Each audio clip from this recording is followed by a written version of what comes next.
The family reunion was planned for the last week of July at the Grandview Resort and Spa in Lake Geneva. 3 generations of the Patterson family, all gathering to celebrate my grandparents' 60th wedding anniversary. The reservations had been made 9 months in advance, coordinated through a group chat I'd been removed from after asking too many questions about costs. I'd booked my own room separately. Same hotel, different confirmation number. I preferred it that way. When I pulled into the circular driveway in my aging Subaru, my brother Derek was already standing near the entrance with his wife Brittany. They were unloading matching Louis Vuitton luggage from their Range Rover. Derek saw me and his expression soured immediately. "Really, Maya? You actually came?" I stepped out of my car, pulling my simple black rolling suitcase behind me. "Of course I came. It's Grandma and Grandpa's anniversary. We thought you'd have the sense to skip it." Brittany adjusted her designer sunglasses. "Given the circumstances." "What circumstances?" Derek laughed, harsh and sudden. "The circumstances where you can barely afford to be here? This place is $500 a night, Maya. Minimum. And that's before the resort fees and all the activities Dad has planned." "I'm aware of the rates." "Are you? Because last I checked, preschool teachers don't exactly make bank." He looked at my car, my suitcase, my simple cotton dress. "You're going to stick out like a sore thumb all week. Designer dinners, spa days, golf tournaments. How exactly are you planning to pay for all that?" "I have savings." Brittany snorted. "Savings? Right. Listen, Maya, we're not trying to be mean, but this is embarrassing. For all of us. You showing up in your teacher clothes with your teacher car, counting pennies while the rest of us are trying to enjoy a luxury vacation. Then don't be embarrassed. I'll keep to myself. That's not how family reunions work." Derek stepped closer, lowering his voice. "Look, there's a Holiday Inn about 15 miles from here. Much more your speed. You could still come to the anniversary dinner on Saturday, but the rest of the week you could just not be here. I already have a reservation. Which you probably can't afford. Maya, come on. Be realistic." My sister Charlotte emerged from the lobby, her heels clicking on the marble. She took one look at me and sighed deeply. "Oh no. Maya, what are you doing here?" "She has a reservation," Derek said. "I'm trying to convince her to cancel it." Charlotte's perfectly made-up face creased with worry. "Maya, sweetie, did you talk to Dad? Because he specifically said he didn't think you should come. He didn't want you to feel pressured to spend money you don't have." "Dad said that." "Well, Mom said it. But Dad agreed." Charlotte touched my arm gently, her manicured nails bright red. "We love you. You know that. But this week is going to be expensive and we know teachers don't make much. We don't want you going into debt just to keep up appearances." "I'm not going into debt." "Then how are you paying for this?" Derek challenged. "Seriously, Maya. Show us your bank statement. Prove you can actually afford to be here." "I don't need to prove anything to you." "See? Because you can't." He turned to Charlotte. "She can't afford it. She's going to put it all on credit cards and then spend the next 5 years paying it off. It's irresponsible." My father appeared in the doorway, his golf shirt crisp and his expression stern. Behind him, my mother wore a flowing resort dress and concern. "Maya." Dad's voice had that disappointed tone I'd heard my entire childhood. "We need to talk." "About what?" "About this." He gestured vaguely at me, at my car, at everything. "Charlotte told us you were still planning to come despite our conversation." "We didn't have a conversation. Charlotte had a conversation with me where she suggested I shouldn't come. Because we're worried about you." Mom stepped forward, her voice pleading. "Honey, this place costs a fortune. Every meal, every activity, every little thing. We don't want you to bankrupt yourself trying to keep up with everyone." "I'm not trying to keep up with anyone." "Then why are you here?" Dad's question was sharp. "If you're not trying to prove something, why insist on coming to a resort you clearly can't afford? It's Grandma and Grandpa's anniversary. And you could celebrate that at the dinner on Saturday without spending thousands of dollars you don't have on a week at a luxury resort." He crossed his arms. "Maya, I'm going to be blunt. We don't want you here. Not because we don't love you, but because we don't want you embarrassing yourself. Or us." The words hung in the air between us. "Embarrassing you," I repeated slowly. "You know what I mean." But his eyes shifted away from mine. "You're a teacher. You make what, 40,000 a year? Maybe 50? And you're standing here at a resort where people drop that much in a week. You don't belong here and deep down you know it. Brittany nodded supportively. It's like if I tried to hang out with actual celebrities. Sure, I could technically be in the same room, but everyone would know I didn't belong. It would be awkward for everyone. We just want to enjoy this week, Charlotte added. Without worrying about you. Without feeling guilty every time we order wine or book a spa treatment because we know you're sitting in your room counting dollars. I won't be in my room counting dollars. Then what will you be doing? Derek demanded. Because all the activities Dad planned are expensive. The golf tournament entry alone is $300 per person. The wine tasting is $200. The sunset yacht cruise is $500. Are you going to sit them all out? Just wander around the resort by yourself while the family does things together. Or worse, try to join in and put it all on credit cards, Brittany added. Which is just sad, Maya.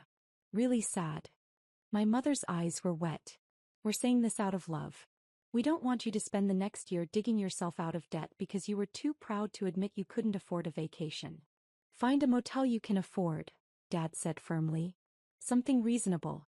You can still come to the anniversary dinner. But the rest of the week you need to go.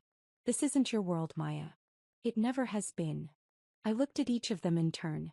Derek with his arms crossed, confident in his superiority. Brittany checking her phone, already bored with the conversation. Charlotte looking sympathetic but immovable. Mom wringing her hands, worried but agreeing. Dad standing rigid, waiting for me to comply. Okay, I said quietly. Dad blinked. Okay. I'll leave. You won't be embarrassed by me. Relief flooded their faces. Mom actually smiled. Oh honey, I'm so glad you're being reasonable about this. We'll see you on Saturday for the dinner and it'll be lovely. No pressure, no stress. Sure, Mom. I got back in my Subaru, started the engine and drove out of the circular driveway. In my rearview mirror, I saw them already moving toward the entrance, laughing about something, the tension of the confrontation dissolving like it had never happened. I drove exactly 1 mile down the road to the coffee shop in the small town center. Ordered a lot. Sat down at a window table with my phone. Then I made a call. Good morning, Miss Patterson. James Hendricks answered on the first ring. James was the regional director for Grandview Luxury Resorts, overseeing all 7 properties in the portfolio, including the flagship location in Lake Geneva where my family was currently checking in. How can I help you? James, hi. I need you to pull up the reservation for the Patterson family reunion. It should be under Gerald Patterson. One moment. I heard typing. Yes, I have it. Party of 23, booked through Saturday.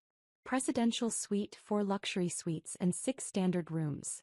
Very nice group booking. I need you to flag it. Flag it how? Owner review. All charges, all activities, all privileges. I want to be notified of every single thing they do this week. There was a pause. Is there a problem? Let's call it due diligence. How many complaints has that property received in the past quarter? Lake Geneva? Maybe 3 or 4. Nothing serious. Why? And how many has it received about the Patterson party specifically? None that I'm aware of. But they just checked in 20 minutes ago. Right. Well, keep me updated. If there are any issues with guest behavior, staff treatment, anything at all, I want to know immediately. Of course, Ms. Patterson. I'll make sure the property director is aware. Thank you, James. I ended the call and sipped my latte. Through the window, I could see the lake sparkling in the distance.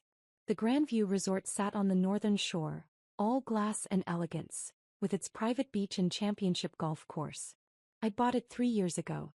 Well, I'd bought the parent company that owned it, along with 6 other luxury properties scattered across the Midwest.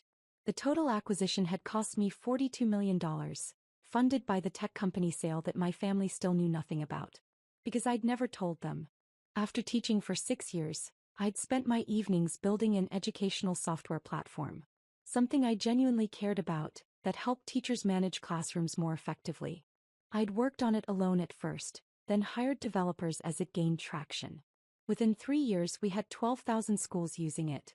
When a major education technology corporation offered to buy it, I'd said yes. The sale netted me $68 million after taxes. I kept teaching for another year because I loved it. Then I'd quietly transitioned to consulting and started investing. Real estate felt tangible, understandable. Hotel seemed like a natural fit. The Grandview chain was struggling when I bought it. Good properties, poor management, no vision. I'd replaced the executive team, upgraded facilities, and implemented new training programs for staff. Within 2 years we were profitable again. Within 3 we were thriving. My family knew I'd changed jobs. They knew I did something with consulting. They'd never asked for details and I'd never offered them. When I showed up in my sensible car wearing Target dresses, they'd made assumptions. I'd let them. Now I was wondering if that had been a mistake. My phone rang. James Hendricks again.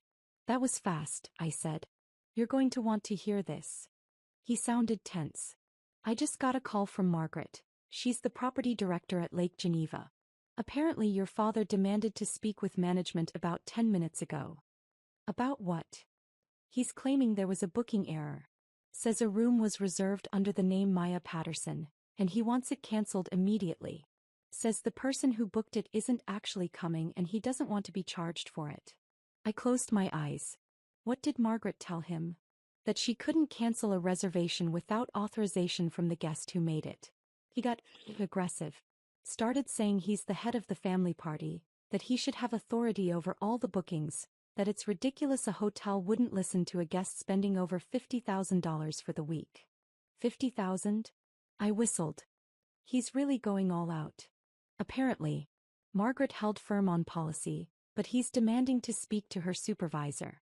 He's in the lobby right now making a scene. Tell Margaret I'm coming back. 20 minutes. You're coming here? I own the place, James. I can come whenever I want. I heard him smile. Fair point. I'll let her know. The drive back to the resort took 15 minutes. I parked in the owner's reserved spot, a space my family would have walked right past without noticing, and entered through the side entrance that led directly to the administrative offices. Margaret Chin was in her office on the phone looking stressed. She was 53, brilliant at her job, and had been with Grandview for 6 years. 3 before my acquisition and 3 after. We'd worked closely during the renovation process. She knew my family was here. She didn't know they were my family. She looked up when I walked in and relief flooded her face. She wrapped up her call quickly. Miss Patterson. Thank goodness.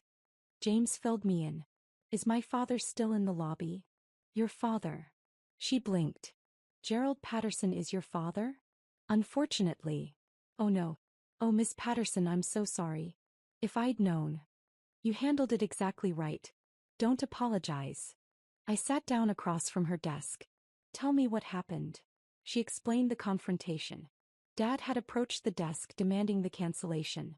When the front desk clerk explained they needed authorization from the guest who made the reservation, he'd raised his voice. Said it was absurd that a hotel wouldn't work with its biggest spender of the week. Implied the clerk was being difficult on purpose. Demanded a manager. Margaret had come out, reiterated the policy, and offered to try calling the guest to request authorization. Dad had refused, saying it was unnecessary, that he was telling them to cancel it and that should be enough. He's still out there, Margaret said.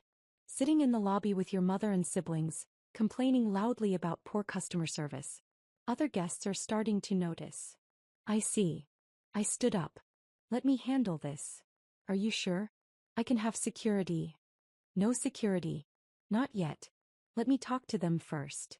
I walked down the hallway toward the lobby, my footsteps silent on the plush carpeting. Through the glass doors I could see my family clustered near the fireplace. Dad was gesturing emphatically while talking to Derek. Mom looked embarrassed. Charlotte was on her phone.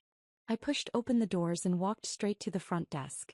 The clerk, a young woman named Sarah who'd been with us for 8 months, looked relieved to see me. Miss Patterson, she said quietly.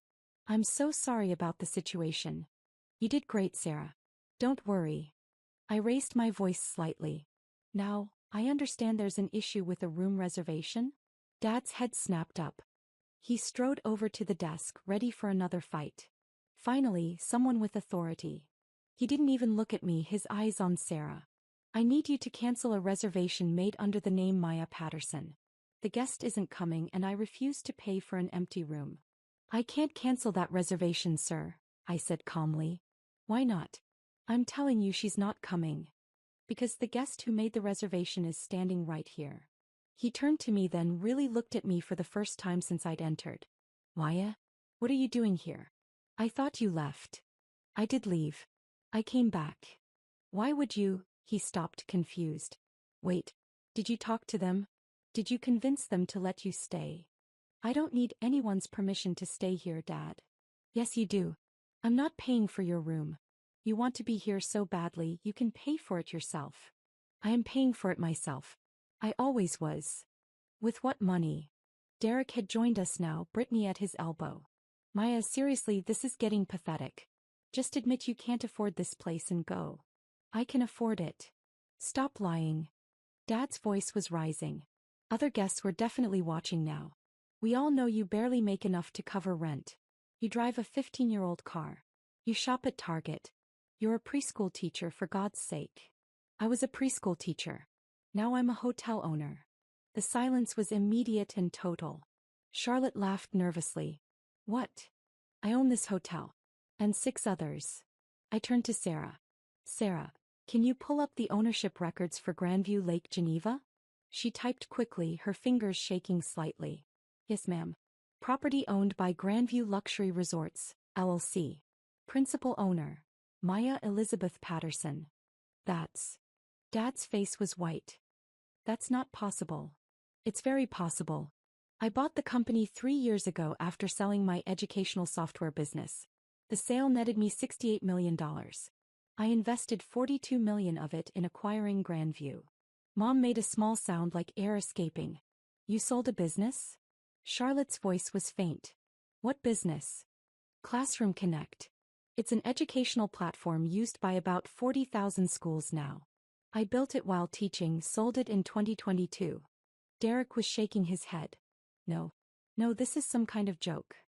It's not a joke. Margaret had appeared beside me, her expression professional but her eyes sharp. Ms. Patterson has owned these properties for 3 years. She's been an excellent owner. Very hands-on during renovations, very supportive of staff, very committed to guest experience. But you're a teacher, Mom whispered. You teach preschool. I did teach preschool. I loved it. But I also built a company on the side, and when someone wanted to buy it, I sold it. Then I kept teaching for a while because I enjoyed it and eventually transitioned to consulting and investing. Why didn't you tell us? Dad demanded. I tried to. Remember when I said I'd changed jobs and was doing consulting work? You said consulting was just a fancy word for unemployment. When I mentioned I'd made some good investments, Derek said I probably put $100 in an index fund. When I offered to help Charlotte with her business startup costs, she said she didn't need pity money from her struggling sister.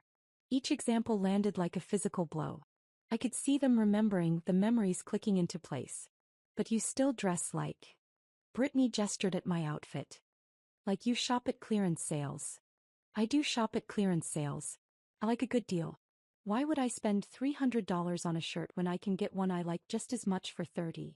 And your car, Derek started, is reliable, fuel efficient, and paid off. I don't care about cars. Why would I spend money on something I don't care about? Your apartment, Charlotte said weakly. You live in a 1-bedroom apartment. I live in a 3-bedroom condo in Lincoln Park that I own outright. It has 1 bedroom because I don't need more space. Why would I maintain empty rooms? Dad sank into a nearby chair. This can't be real. It's very real, Dad. You're standing in the lobby of a hotel I own. You just tried to cancel my reservation at my own property. And for the past hour, you've been complaining about customer service to staff who report directly to me. Margaret stepped forward. Mr. Patterson, I need to inform you that hotel policy requires respectful treatment of all staff members.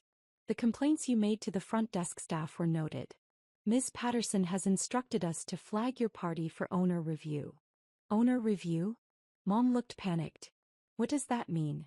It means every aspect of your stay will be monitored, I said quietly. Every charge, every activity, every interaction with staff. Any further issues and your stay privileges can be revoked. Stay privileges? Dad's voice cracked. Maya, you can't be serious. You're going to kick us out. You kicked me out 2 hours ago. Told me I didn't belong here. Told me to find a motel I could afford. We didn't know. Know what? That I own the place. Or that I could actually afford to be here. I looked at each of them. Would it have mattered if I was just a teacher who'd saved up for this vacation? Would I have belonged then? No one answered. That's what I thought. I turned to Margaret. The Patterson party can stay, but the owner review flag remains active.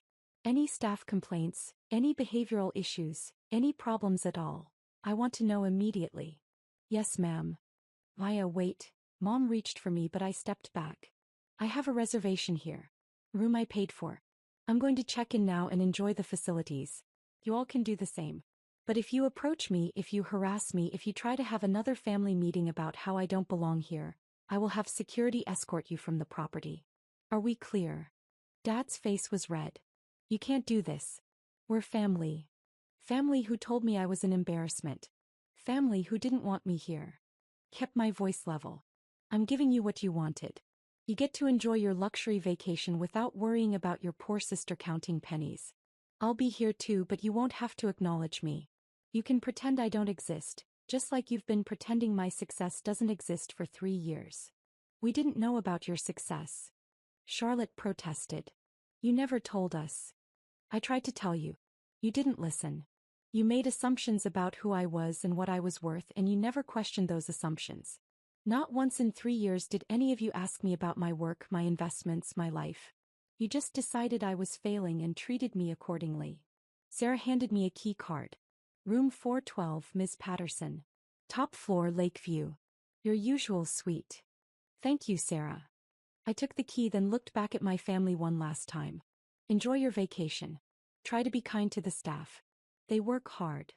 I walked toward the elevators, my rolling suitcase trailing behind me. Behind me, I could hear my family erupting into urgent whispered conversation, but I didn't turn around. The elevator doors closed and I leaned against the wall, suddenly exhausted. My phone buzzed. A text from James Hendricks. Margaret briefed me. Are you okay? I typed back, fine. Just tired. Take the rest of the day. Decompress. I'll handle anything that comes up. Thanks, James. Another text, this time from a number I recognized as Charlotte's. Maya, please. We need to talk. This is insane. You can't just shut us out. Then Derek. You're being extremely immature about this. So we made a mistake. Get over it. Then Brittany. If you're really rich, why do you act so poor? That's honestly kind of manipulative. Then Mom. Sweetheart, I'm sure this is all a misunderstanding. Let's have dinner tonight and work this out like adults. Then Dad, this is absurd. I'm your father. You will speak to me with respect. I turned my phone off. The suite was beautiful, floor-to-ceiling windows overlooking the lake, a king bed with luxury linens, a marble bathroom with a soaking tub. I'd stayed here dozens of times while overseeing renovations and operations. It felt more like home than my family had in years. I ordered room service, changed into comfortable clothes, sat on the balcony watching boats drift across the water while the sun set in shades of orange and gold. Somewhere in this hotel, my family was probably still talking about me, trying to understand, trying to reconcile the sister they thought they knew with the reality they just discovered. Maybe feeling guilty, maybe feeling angry, maybe both. But that wasn't my problem to solve. I'd spent 3 years being quietly successful while they assumed I was struggling. 3 years of gentle corrections that were ignored, of accomplishments that were dismissed, of trying to share my life with people who'd already decided what my life was. I was done trying. Tomorrow I'd go to the spa, book a massage, maybe play a round of golf. Enjoy the resort I'd worked hard to restore and maintain. And if I happened to see my family in the hallways or restaurants, I'd smile politely and keep walking. They wanted me to find a place I belonged. I had. It just wasn't with them. My phone, still off, sat on the nightstand. I knew when I turned it back on there would be more messages. More demands for explanations, for conversations, for me to make them feel better about treating me poorly. But not tonight. Tonight I was going to soak in the enormous bathtub, watch a movie on the premium television, and sleep in 1,000 thread count sheets at the hotel I owned. And tomorrow? Tomorrow I'd see if my family could manage to get through one day without embarrassing themselves at my resort. Somehow I doubted it.